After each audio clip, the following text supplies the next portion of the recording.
Well, tubers, we got the tank back here. I'm gonna show you what they did to it.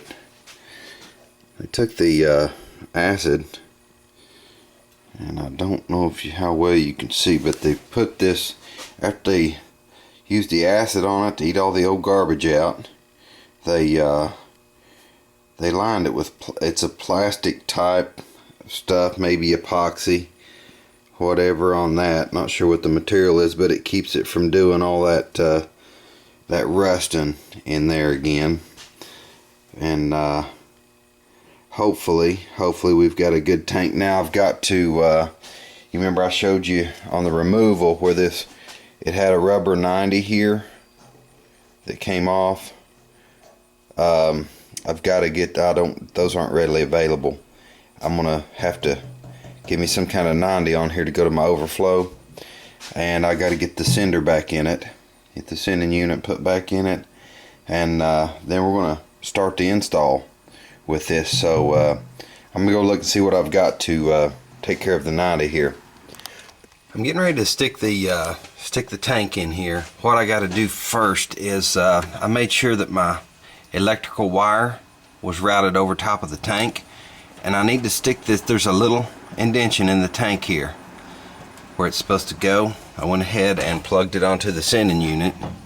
This had some glue on it before that held that down until you get the tank in. What I'm going to do, I've got me a little piece of duct tape, and I'm going to put over top of that. I want to hold everything down till I get this tank in here. Got the ground on it, and we'll screw that down after we get the tank in. So let's do this thing.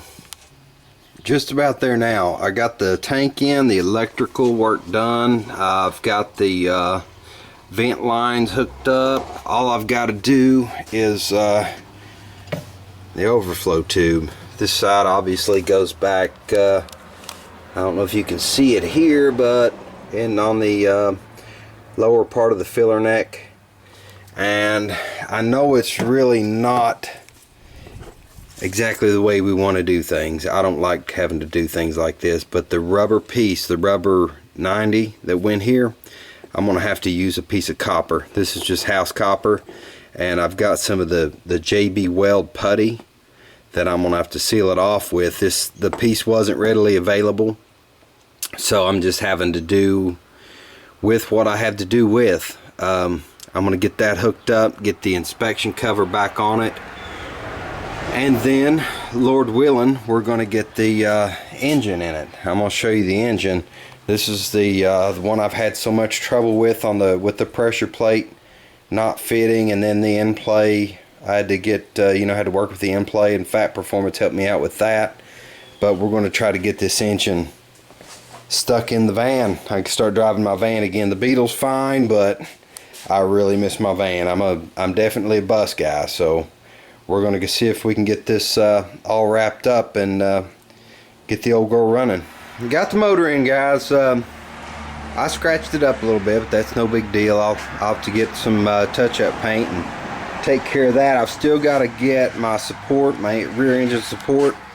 Got to get it bolted up, but I'm quitting for the night. I'm just, arthritis is it's about to kill me today, so I'm gonna have to back off a little bit. Got to do all the normal stuff, hook all the electrical up and the fuel system. Got to get it hooked up, and I've got my engine tins. I'm missing one tin I've got to get, and then of course the gasket that goes on it. But yeah, we're getting there. It's slow but sure.